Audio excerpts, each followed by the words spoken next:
প্রিয় শিক্ষার্থীরা, আসসালামু আলাইকুম। আমার অনলাইন ক্লাসে তোমাদের স্বাগতম জানাচ্ছি।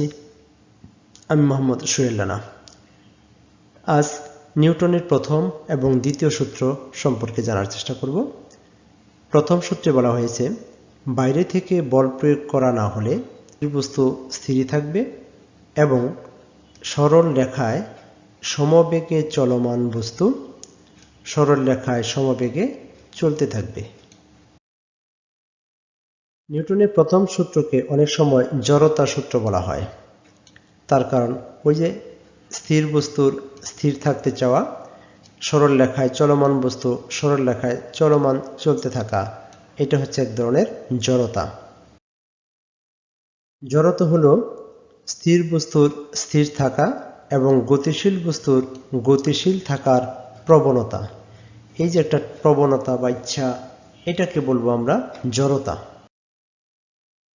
তাহলে জড়তা দুই প্রকার, স্থিতি জড়তা এবং গতি জড়তা।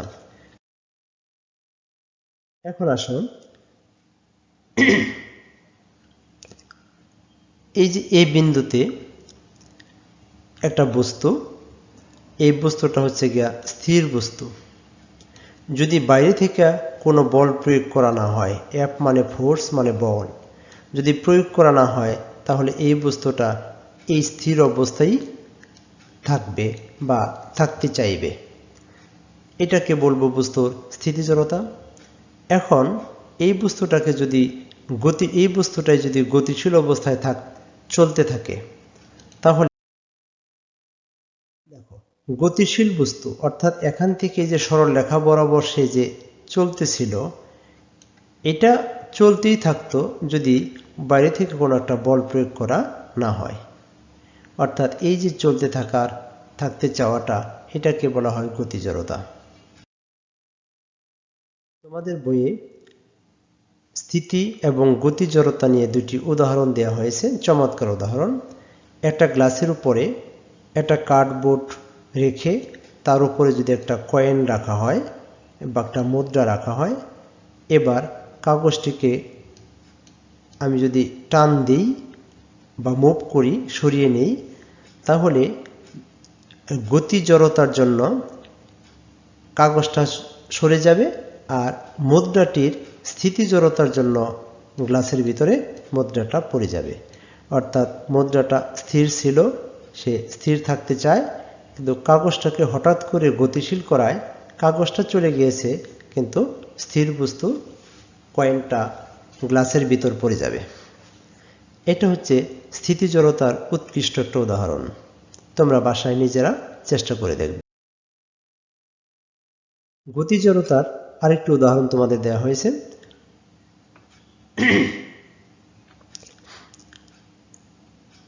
একটা গাড়ির চালক যদি গাড়ি চালাইতে থাকে, দেখো তার নিচের অংশটুকু, অর্থাৎ যেখানে সিটের সাথে বসে আছে, এই বসে থাকা অংশটুকু গাড়ির সাথে চলমান থাকে, তার পুরো বডিটাও গাড়ির সাথে চলমান।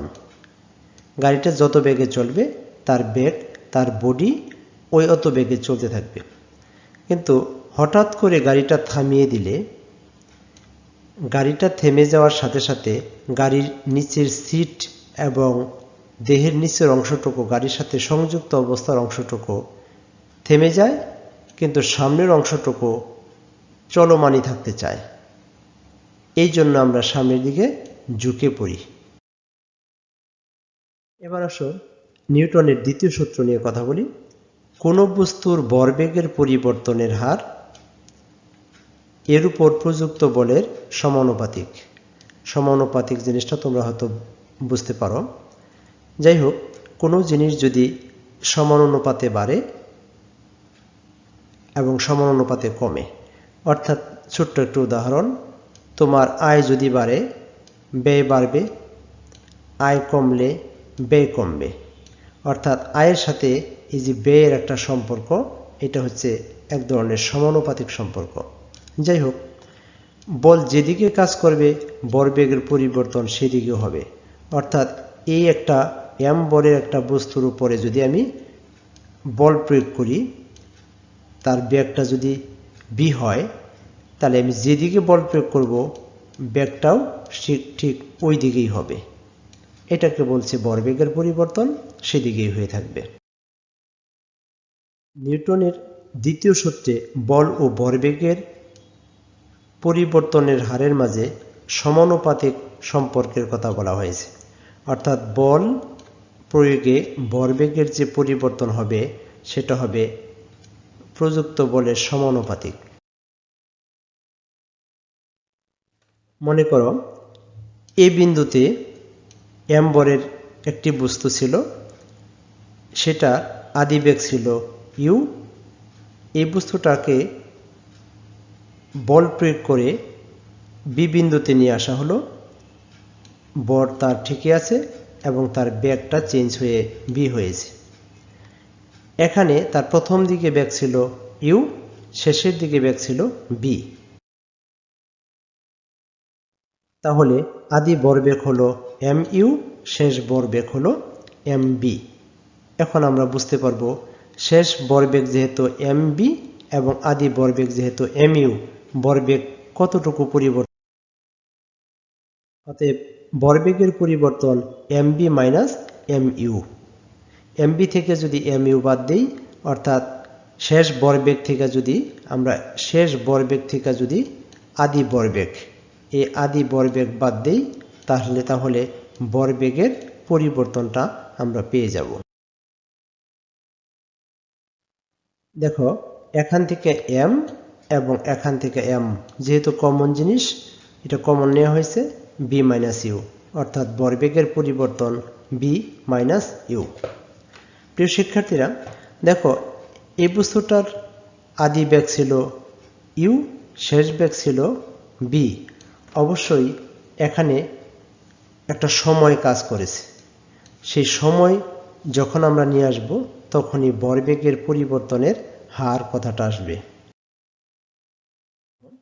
আমরা জানি বেগের পরিবর্তনের হারকে ত্বরণ বলে। অর্থাৎ শুধু বেগ যখন পরিবর্তন হয়, এই যে আদি বেগ এবং শেষ বেগ, এই দুইটার যে পরিবর্তন, এই পরিবর্তনটাকে বলবো আমরা ত্বরণ। এটাকে বলবো আমরা ত্বরণ। বেগের পরিবর্তনকে বলবো ত্বরণ। তাহলে ত্বরণ B minus you by T. অর্থাৎ বেগের পরিবর্তনকে যখন আমরা সময় দিয়ে ভাগ দেব তখন আমরা ত্বরণ পেয়ে যাব। অর্থাৎ আমরা ত্বরণের মান এ পেয়ে গেলাম। এটা হচ্ছে গিয়ে বেগের পরিবর্তনের হার। এখন আমরা যদি ভরবেগের পরিবর্তনকে বুঝি, আমরা জানি ভরবেগের পরিবর্তনের হার এম এ। অর্থাৎ বেগের পরিবর্তনের হারের সাথে যদি ভরটাকে গুণ করা হয় তাহলে এটাকে বলা হয় ভরবেগের পরিবর্তনের হার। তাহলে দেখো আমরা একটু আগে পেলাম এর মান হচ্ছে এটা বেগের পরিবর্তন, এটা বেগের পরিবর্তন। আবার নিউটনের দ্বিতীয় সূত্র থেকে জানি কোনো বস্তুর ভরবেগের পরিবর্তনের হার। তাহলে ভরবেগের পরিবর্তনের হার, ভরবেগ জানি আমরা কত পেলাম, এর আগের লাইনে আমি ভরবেগ পেয়েছি এম এ, তে ভরবেগ পেলাম এম এ। এই যে বেগের পরিবর্তন, ভরবেগের পরিবর্তন হার, এর উপর প্রযুক্ত বল এফ এর এই সমানুপাতিক, এটাকে বলবো আমরা সমানুপাতিক।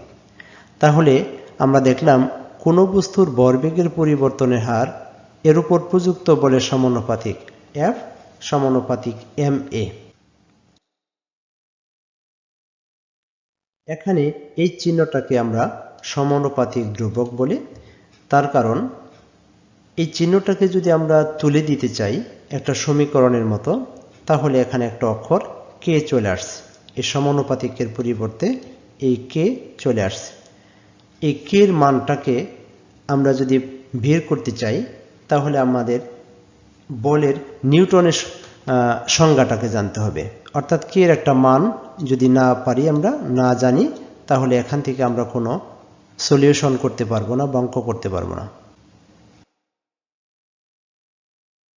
আমরা জানি 1 কেজি ভরের কোনো বস্তুকে যে পরিমাণ বল প্রয়োগ করে 1 মিটার পার সেকেন্ড স্কোয়ার ত্বরণ সৃষ্টি করা যায় তাকে 1 নিউটন বলে। অর্থাৎ এম যদি 1 কেজি হয়, ওই বস্তুর উপরে ত্বরণ যদি 1 centimetre 1 metre per second square হয়, তাহলে বলের মান এফ হবে 1 নিউটন।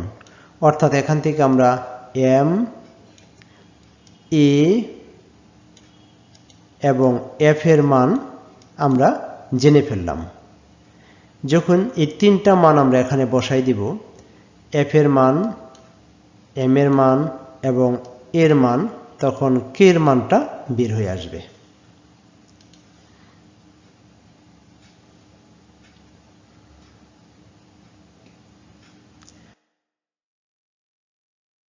দেখো আমরা সব মানগুলো বসিয়েছি।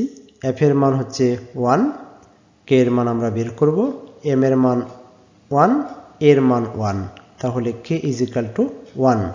আমরা সমানুপাতিক যদি তুলে দেই, এখন যেহেতু সমানুপাতিক চিহ্নটাকে তুলে দিয়ে আমরা এখানে কি কে ব্যবহার করেছিলাম, একটা সমানুপাতিক ধ্রুবক, আমি কে এর মানটা বের করে নিলাম। আমি এখান থেকে যদি কে এর মানটা বের করে এখানে যদি আমি কে এর মানটা বসিয়ে দেই, তাহলে আমরা দ্বিতীয় সূত্রটার ফাইনাল লাইন পেয়ে যাব। কে এর মান 1, এফ এর জায়গায় যদি আমি এই সমীকরণের মধ্যে যদি আমি মানগুলো বসিয়ে দিই, এফ ইজ ইকাল টু কে মান 1 এম এ, তাহলে 1 এর সাথে এম এ গুণ করলে অর্থাৎ প্রযুক্ত বল is equal to F is equal to m a. অর্থাৎ আমরা নিউটনের দ্বিতীয় সূত্রের একদম প্রমাণে চলে আসছি। অর্থাৎ কোনো বস্তুর উপর প্রযুক্ত বল ওই বস্তুর উপর ওই বেগের ভরবেগের সমানুপাতিক। অর্থাৎ ভরবেগ হচ্ছে গিয়ে ভরবেগ কত, এম এর সমানুপাতিক। ভরবেগ যদি বাড়ে বল বাড়বে, ভরবেগ যদি কমে অর্থাৎ ভরবেগের পরিমাণ যদি বাড়ে তাহলে ফোর্সের পরিমাণ বাড়বে, ভরবেগের পরিমাণ যদি কমে যায় তাহলে ফোর্সের পরিমাণ, বলের পরিমাণও কম হবে। এটাই হচ্ছে নিউটনের দ্বিতীয় সূত্র। আশা করি আজকের ক্লাসটা তোমরা বুঝতে পারবে। আমি যতটুকু আমার সাধ্য ছিল আমি চেষ্টা করেছি তোমাদেরকে বোঝানোর জন্য। যাই হোক, আজকের ক্লাসটা যদি বুঝে থাকো তাহলে তোমরা এখন একটা অঙ্ক করবে। অঙ্কের রেজাল্টটা তোমরা কমেন্টসে লিখতে পারো। আমি সাধ্যমতো চেষ্টা করব তোমাদের কমেন্টসের আনসার করার জন্য। এটি হলো একটি গাড়ির ভর 500 কেজি। গাড়িটি 12 মিটার পার সেকেন্ড বেগে চলছিল। গাড়িটির ইঞ্জিনে একটি অতিরিক্ত বল 10 সেকেন্ড ধরে প্রয়োগ করায় তার বেগ বেড়ে 30 মিটার পার সেকেন্ড হলো। গাড়িটির ত্বরণ অর্থাৎ এর মান এবং প্রযুক্ত বল F is equal to F এর মান a is equal to what এবং F is equal to what. এই দুইটা মান তোমরা বের করে কমেন্টস বক্সে লিখতে পারো কিংবা তোমরা আমাকে জানাতে পারো। আর যদি অঙ্কটা না আমাকে বলতে পারো। যাই হোক, আজকে এই পর্যন্ত শেষ করব। তোমরা সবাই ভালো থেকো। আশা করি পরের ক্লাস নিয়ে আবার কথা বলবো। সেই পর্যন্ত সবাই সুস্থ থেকো। আল্লাহ হাফেজ। আসসালামু আলাইকুম।